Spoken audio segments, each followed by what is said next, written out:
Bom dia, boa tarde, boa noite. Eu sou o professor Kleber Caverna e eu quero falar sobre esse tema aqui, né? Que é mudanças climáticas, que são as mudanças climáticas e eventos ambientais extremos, tá?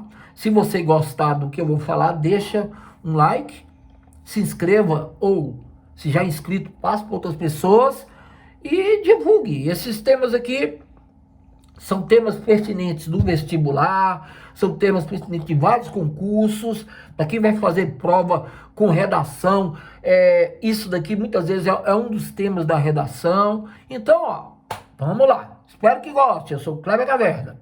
Bom, o que são eventos extremos, né, climáticos ou eventos climáticos extremos? Aqui eu coloquei os 6 principais. Nós estamos falando de eventos climáticos e eles estão muito ligados ao quê? Ao aquecimento global, tá? Ele está ligado ao aquecimento global, geralmente. Então, um exemplo, a estiagem e seca. Ela pode ocorrer tanto no Brasil como no mundo, né? Você tem no Brasil, o Nordeste, às vezes tem estiagem no Amazonas, pra você ter uma ideia, tá? Você às vezes tem estiagem na Europa, né? Fica uma coisa seca, uma coisa judiada, falta de água. Então essa estiagem aí é uma coisa que não é só do Nordeste não, não é só de área desértica não. Às vezes uma área não é desértica e ela tem estiagem. Incêndios florestais, por exemplo, no Pantanal, no Amazonas, Mata Atlântica, né? É muito comum esses incêndios florestais. A Europa, você teve muitos incêndios da Europa que mataram muita gente. Na Califórnia, nos Estados Unidos, né? A gente, lá perto de Los Angeles, a gente encontra lá, Hollywood, aquelas mansões pegando fogo lá, porque o fogo vem das florestas e atinge as casas, tal. É um problema. Ondas de frio e de calor. Bom, isso é uma das coisas que a gente mais encontra, né? Às vezes tem um lugar que tem uma temperatura e essa temperatura às vezes é fria. E ela pode ficar muito mais fria ainda, né? Por exemplo, o norte da Europa, o norte, o Canadá, ou o sul do Brasil. Ou então ela pode estar muito quente, esquentar demais, né? Uma onda de calor demasiada, como exemplo, igual no Rio de Janeiro, igual acontece no Oriente Médio, ou então mesmo nos Estados Unidos, né? Por exemplo, os incêndios florestais é porque tem uma onda de calor muito grande, tá ok? As inundações e enchentes, em época de El Ninho, por exemplo, nós estamos vivendo agora em 2026 um El Ninho, né? Na verdade, o El Ninho, né? E El Ninho vem da palavra El Ninho, que significa o menino, tá? Então, o menino, El Ninho. E esse El Ninho aqui, por exemplo, traz para o sul do Brasil chuva e traz seca para a região norte, tá? É uma coisa interessante. Você encontra seca e inundações no mesma época do ano em lugares diferentes devido à latitude, à distância, o relevo e tal, né? Deslizamento de terra tem a ver com chuva. Pode ser numa rodovia, pode ser em morros, né? No Brasil ocorre muito deslizamento em morro, o pessoal que constrói casa em lugar que não devia, né? E aí automaticamente a natureza reclama. E ela vai lá e ao deslizamento e mata muita gente, faz uma bagaceira desgramada. E claro, ciclone, tornados, vendavais. Os ciclones são aqueles ventos gigantescos, tá? Que muitas vezes cobram um espaço aí que vai de 100 a 200, 300, 400 quilômetros de diâmetro de um lado ao outro, sabe? Pra você ter uma ideia, às vezes até mais do que isso. Ele dura, às vezes, uma semana, às vezes duas. A velocidade dele é menor, por exemplo, um F5 deve estar aí o quê? Uns 200, 250 km por hora, tá? Isso para um ciclone, que também pode ser chamado de tufão, de furacão, de hurricane. Agora, por outro lado, eu tenho os tornados. O tornado dele é local. É aquele redemoinho, né? Um redemoinho localizado com grande força, tá? São ventos que giram como a broca, mas onde ele passa, ele leva tudo. Se ele for, por exemplo, um F5 ciclone é 200, 300 km por hora. Um F5 tornado é mais ou menos 500 km por hora. Você já imaginou a velocidade desse vento nessa proporção? Então, onde eles... Se ele passar aqui talvez não sinta tanto, lá na frente não sinta tanto, mas no local que ele passa, arrebenta tudo. Diferente de um ciclone, né? Porque ele não passa só no local, ele passa num local gigantesco, né? Haja visto o que aconteceu nos Estados Unidos com Katrina, tal, etc. Além de tudo, às vezes não é ciclone, tem um vendaval, mas tem vendavais que são longos, que são extremamente destrutivos, não chega a ser um tornado, mas são ventos de grande intensidade, né? E diferentemente do tornado, o tornado é mais localizado e ele é já um pouquinho maior, né? Então, vendavais. Bom, eu falei do El Ninho. Esse ano é um ano de El Ninho, tá? El Ninho vem, como eu disse, da palavra o menino. Por que o menino? Porque os espanhóis, quando chegaram aqui, começaram a descobrir as coisas na América do Sul, principalmente na costa oeste, né? Indo para o que seria Chile, Peru, Colômbia, etc. e tal, do outro lado da Cordilheira dos Andes, eles encontraram um fenômeno interessante. Quando chegava mais ou menos dezembro, chovia e o clima mudava muito. Então eles chamaram isso de o menino. Por que o menino? Porque o menino é o Cristo, é em homenagem ao Natal. E ela corria mais ou menos no Natal, então ficou chamado de El Ninho. Tanto é que o El Ninho é o aquecimento das águas do Pacífico que provoca isso tudo. Em compensação, o Laninha é o resfriamento. Então, ao aquecimento e ao resfriamento. O resfriamento é o contrário desse aí, é chamado de Laninha, a menina, ok? Aqui, ó, esse aqui é o El Ninho de 1877, muito grande. E agora, o de 2026. Detalhe, em 1877, a população mundial não era uma população muito grande. Tinha mais ou menos o quê? 1 bilhão de habitantes.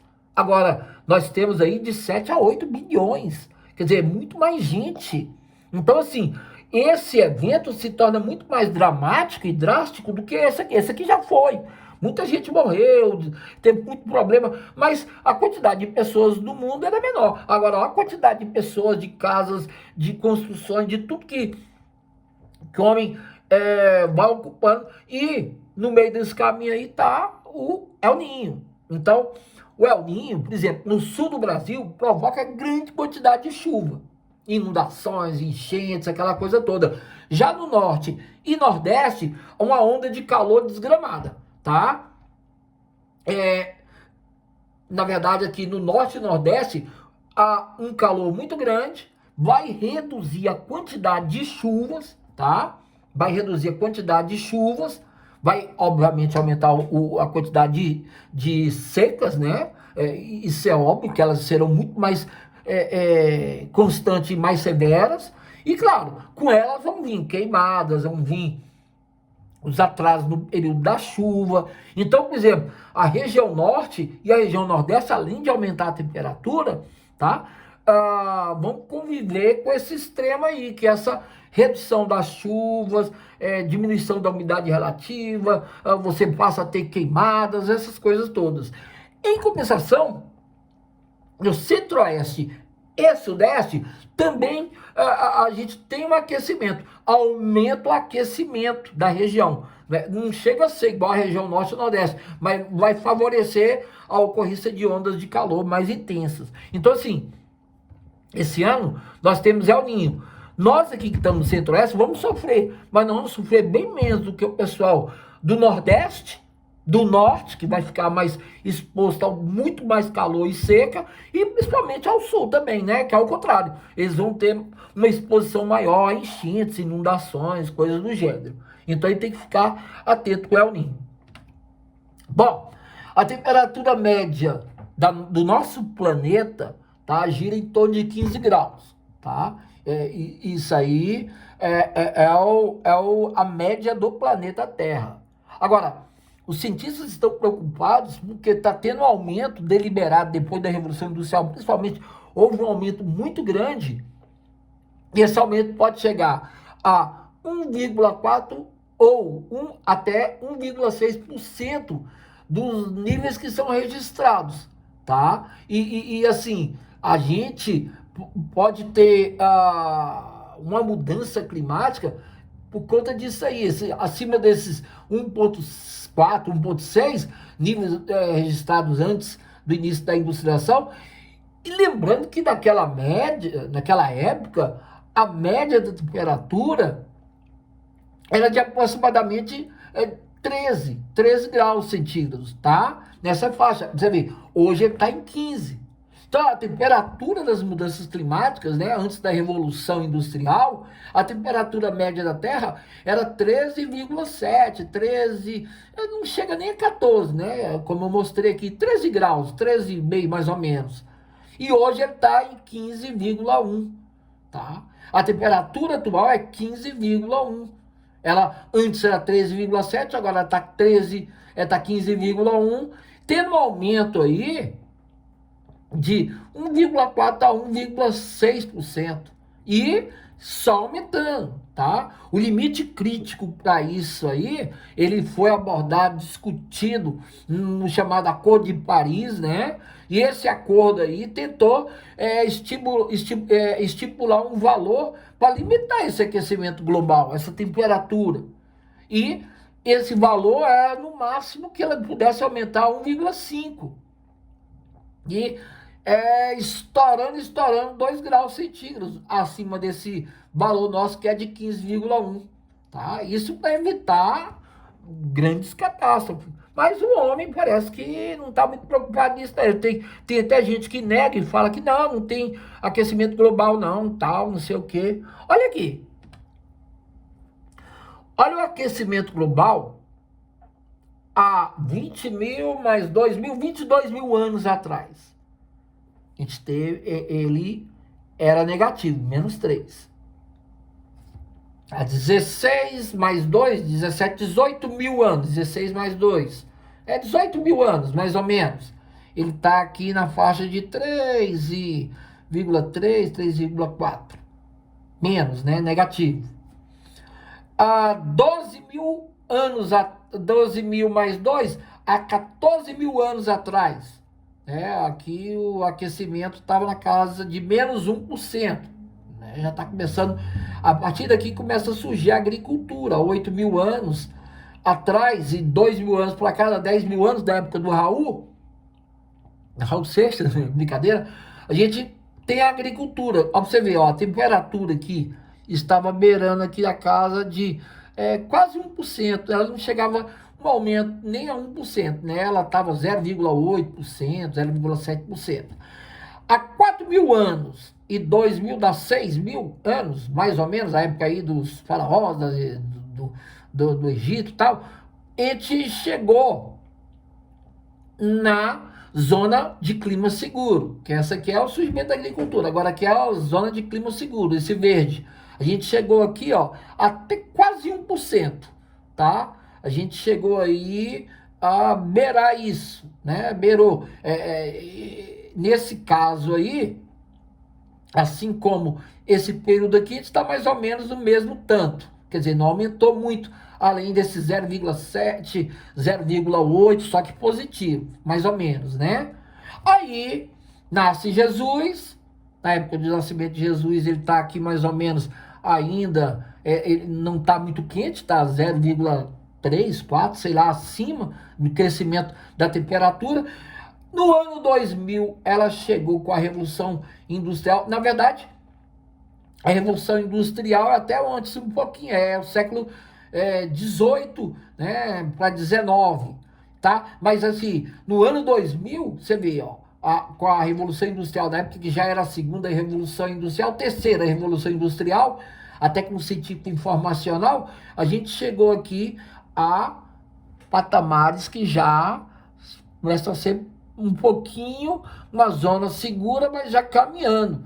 E agora, no ano que nós estamos, né, a gente já chega aí a mais 1,5 graus centígrados além, quer dizer, essa área aqui já é uma área preocupante. E aqui, daqui em diante, já é uma área extremamente preocupante, tá? A gente, então, tem que tomar cuidado para não ter um aquecimento, que se a política atual continuar do jeito que está, nós vamos chegar aqui, ó, a 4 graus no ano 2100. Eu não vou ver, você talvez veja, mas seu neto, sua neta, o neto do seu neto, eles vão sofrer se a gente não tomar nenhuma atitude, tá? Então, assim, você vê, a gente está aumentando a temperatura, você vê, uma temperatura, vamos voltar aqui, que já foi, tá?